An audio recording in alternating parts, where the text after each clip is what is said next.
Just remind me to turn back on the alerts. Hey, yo, clap it.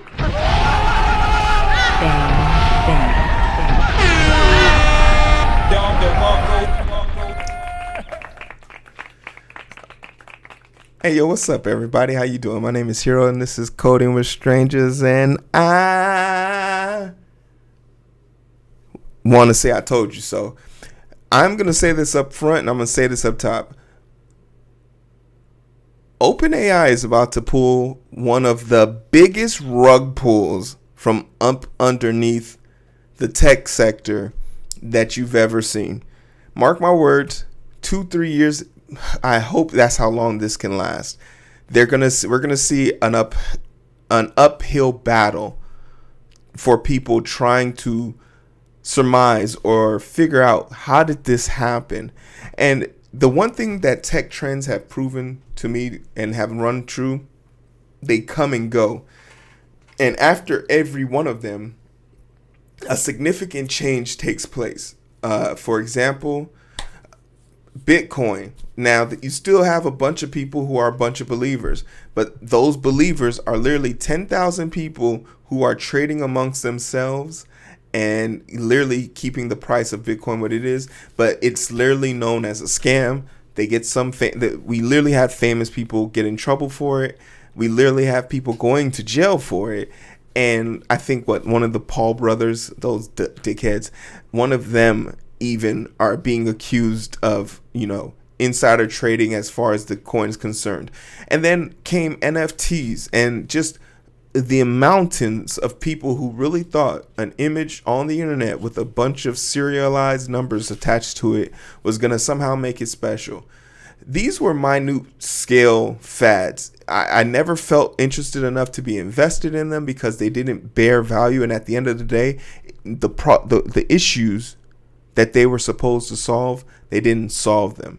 So when I looked at, this was my critical look at OpenAI, when I said to myself, what problem does OpenAI plan to solve? And upon closer inspection, they do solve some serious problems and limitations that human beings have. But the general idea of what people think this thing can do is bar none being just no better than cutting butter. And that's as good as it gets. In fact, even with their new updates today, I asked them to read me an article out loud, and it's literally a feature they don't have. It doesn't have the capabilities of doing it. So what are we talking about here? But with all those red flags, now the internalized red flags are starting to show. And with internalized red flags, we get to make informed decisions. We want to pay attention to the stock price. We want to pay attention to the board of directors. And we want to pay attention to the next members only or conference calls or whatever comes from the next earnings call. Because a lot of information is going to be divulged in that. And that call might very well set the trajectory of whether OpenAI is going to be the leader of this information, of OpenAI and ChatGPT in general, all of this stuff, or we're starting to see the crumblings of an empire that is literally built off of dreams. It happened in the 1950s. We're seeing literally a play-by-play action of it, and the downfall was devastating. So let's find out what we know about OpenAI. OpenAI to remove nonprofit control and give Sam Altman equity. From Reuters, ChatGPT-maker OpenAI is working on a plan to restructure its core business into a for-profit benefit corporation that will no longer be controlled by its nonprofit board. People familiar with the matter told Reuters in a move that will make the company more attractive to investors. The OpenAI nonprofit will continue to exist and own minority stake in the for-profit company, the sources said. The move could also have implications for how the company manages AI risk in the new governance structure. This is okay. First and foremost, clap it. If you're an investor, This is amazing. If you own stock in OpenAI, or one of OpenAI's investors, such as Microsoft, Apple, hey, this is great news. Nvidia, shit, this news is so great, it's causing Intel to lose their damn mind. But for those people who were kind of ringing the red flag about what OpenAI's true capabilities were, might not feel so gracious about that. And to those people, kudos to you. Well done on trying to ring the alarm. Whatever you know and whatever you can legally disseminate, please do it. Because we don't know what OpenAI is truly capable of. But once they get their evaluation and try and hit IPO, we could see some horrific factors that would make even me rethink how dangerous they could be. Chief Executive Sam Altman will also receive equity for the first time in the for-profit company, which could be worth $150 billion after the restructuring. Okay, and this was a company that I believe was $80 billion before. It's $80 billion. The first evaluation was $80 billion. Almost doubled. Hey, yo. As it also tries to remove the cap on returns for investors, sources added. The sources requested anonymity to discuss private matters. We remain focused on building AI that benefits everyone, and we're working with our board to ensure that we're the best position to succeed in our mission. The nonprofit is core to our mission and will continue to exist. That's just business talk for get them the fuck up out of here. Hey yo. Why are you here? Why are you here? Get your nonprofit ass out of here.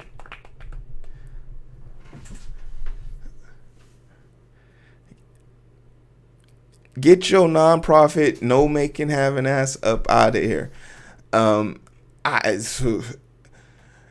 The details of the proposed corporate restructuring, first reported by Reuters, highlight significant governance change happening behind the scenes at one of the most important AI companies. The plan is still being hashed out with lawyers and shareholders, and the timeline for completing the restructuring remains uncertain, the source said. So this is what we were talking about before. If you guys remember the conversation we had probably a few weeks ago, where we were talking about OpenAI's new business model is simply going to be gathering people's information on a large scale basis and then repackaging and giving it to people of interest.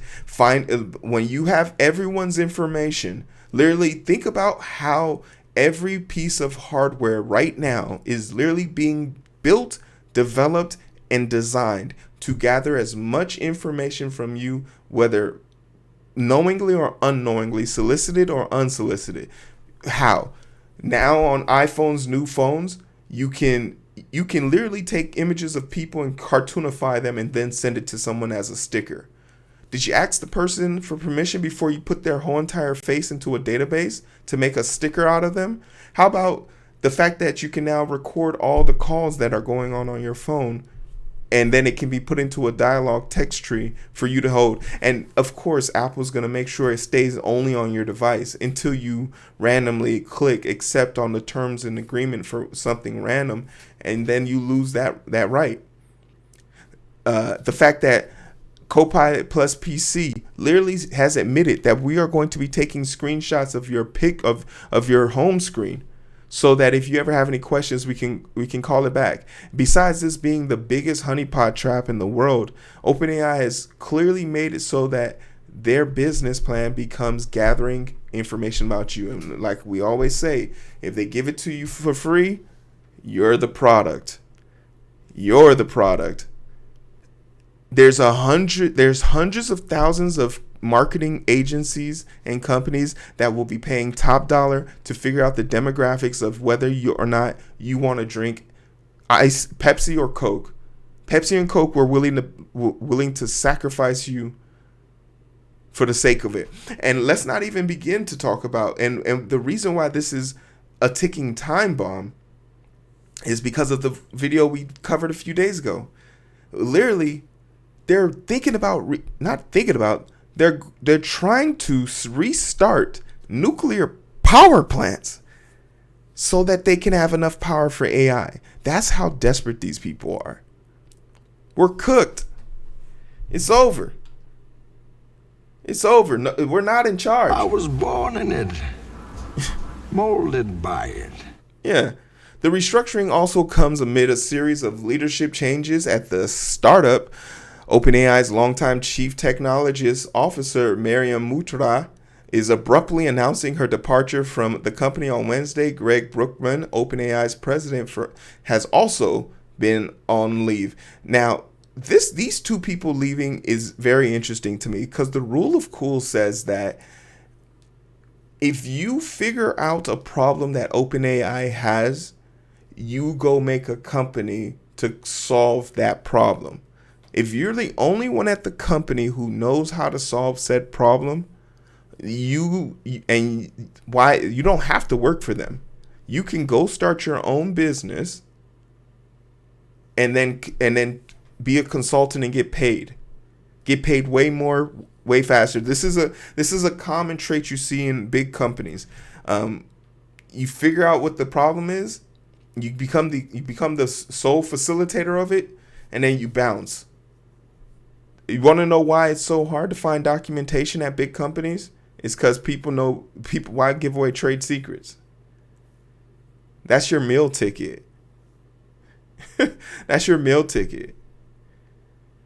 But I find it strange that she wouldn't want to stay on board, because when Sam Altman left the first time, or rather when he was kicked out the first time, she took up temporary CEO structure. So you would think she would be really high on the Richter scale. But there's probably a reason about it, and we'll talk about it here in a little bit, why she probably left out the back.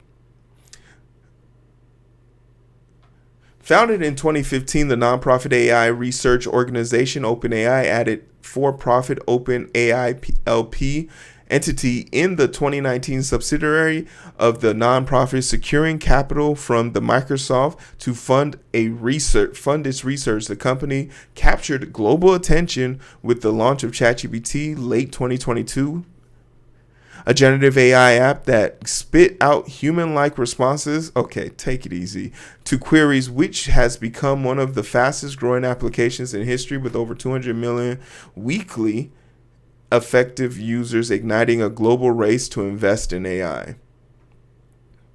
We talk a lot about AI safety and what this has to do. How responsible are they for what this device can do? How responsible is it for people who take the information and use it in a justifiable way? How are they safeguarding our information? What are the legal regulatory? How are they handling collecting information on children? All of these questions seem to be oblivious.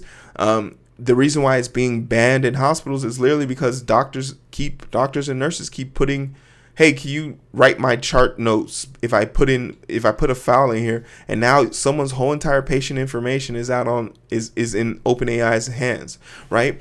There are HIPAA compliant things that you can do to make this more effective, but ultimately the U.S. government, and by U.S. government I mean our age averaging 60-year-old Congress, needs to come up with some rules and regulations to help us here.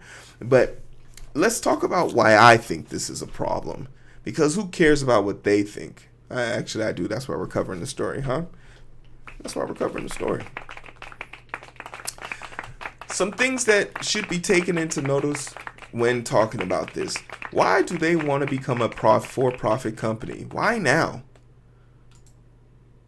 Could it be that Microsoft has already put 29 billion. Started off with 13 billion. Now they're at 29 billion. Maybe Microsoft, this is all the way from, what date was this? This is from 2023. Maybe Microsoft wants a little bit of ROI, return on that investment. You feel me? That motherfucker over here looking at him like, hey, yo, where's my money? Where is my money, sir? You You son of a bitch. You gave someone enough money for them to become so damn rich that they became that they had the ability to make another company, Nvidia, the number one company, beating out Microsoft, which is number 2 now, who used to be number 1. $19 billion. Almost 2 years, no return on investment, no evaluation. And to make matters worse, their technology will be in one of the hardware applications of their direct competitor, Apple.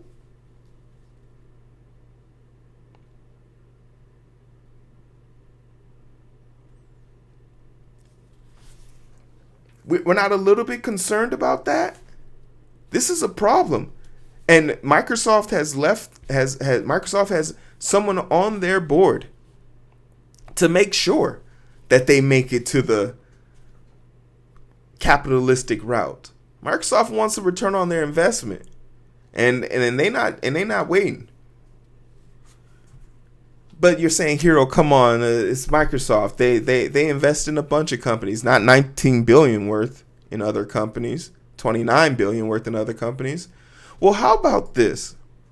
There is something known. I don't know if this article was in reference to it, but when I typed it into Google, it's the first thing that popped up. So good on you, Ed. Hey, Ed. Good on you. Good on you, Ed. You wrote this article. I didn't read it, but it's going to be in the comment section and description of this video. But the point I wanted to make by talking about CEOs is the rotating walls of CEOs. LinkedIn is owned by Ed Reed, who has on his board somebody from Microsoft, who has somebody from Indeed, who has somebody from. They rotate. They go in a circle. You spend 5 years at a company, you make the most possible money you can, you break as many rules as you can, and then you leave with a golden parachute. The company pays a small fine or fee for Congress, and they rinse and repeat. You want to know how effective this process is from keeping people from blaming companies and focusing on the people? Because when the company does something bad, they say it was the person who no longer works here, can't disclose it. You want to know how effective this is? We still think and consider Jeff Bezos to be the rightful king of Amazon. He's not. Right? He's not. But there is a negative backlash when you stay with the company too long. Exhibit A, the Cowboys currently getting their ass, currently beating the Giants, but not by much. Jerry Jones literally is suffocating and destroying that team. Want another example? Want another example? Elon Musk. Everything he touched turns to shit. But literally, Tesla don't sell as well anymore because people's negative connotation to Elon Musk. And besides the fact that they create a shit car. Right? And what does this all mean for us in the end game? What happens when we look at the past? In the 1950s, there was a big push for AI and all of these things, and it lasted about 2 to 3 years, and then it leveled out, and from it came optimization for automation and the next levels of what the internet would become and how information was gathered, stored, and handled. What will be the next trajectory here? Anyone who knows anything about data science, structure, or architecture, or BST, big NO notations, all of those things, time and space complexities, you understand that physically we are reaching our limits. There's only so fast and so much we can do. And now that we know that there's an immediate energy requirement in order to handle this, and all of these companies have sworn on their mothers, we're going to save the planet, zero emissions. That's what we're going to do. That's what they said. When Sam Altman resigns and gets his parachute out the door, the people who have been solely invested in this, who have put years of work and dedication trying to figure out how to make this thing efficient and optimized, are going to be caught holding the bag. I think it's going to be one of the bigger, like the biggest. It's single-handedly the most atrocious thing to happen in tech in our lifetime, in my lifetime. Bigger than the dot-com crash, bigger than Y2K, which was just, I think, a lawn chair falling over in Florida, and a host of other things, ransoms. You could think about the recent hack that just happened with, what's the name of that thing that with Microsoft? Already forgot their names. That's how insignificant it felt just now. But CrowdStrike or something. CrowdStrike or CrowdStrike? I don't know. CrowdStrike. Thanks, Robo. A lot of bad things are going to happen. And right now, if you're someone invested in Microsoft, Apple, and all those things, when the evaluation for OpenAI comes up and they hit capital, you're going to see a lot of games. I would have contracts pending today.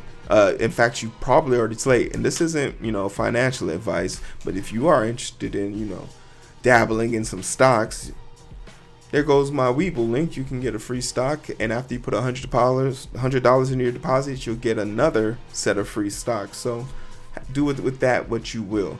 But ultimately, at the end of the day, what I think we need to start preparing for is how to turn and make use of the information that is being dripped out to us. The fact that people are leaving before it's gone to the capital, going to the for-profit route is a red flag to me. But it's not a big enough red flag. The time you need to leave is when the return on investment has happened for the big boy companies involved, and you can hear about those things. Even if you have $1 invested, you're invited to the call, right? You're invited to the call. You might as well get that information. As soon as they talk about how their Q numbers are looking up because of returns on investment, you need to start looking to exit some of those companies, because there's going to be a fallout. But that's just my take. That's just my questions. Hey, let me know what y'all think. Clap it. Get down.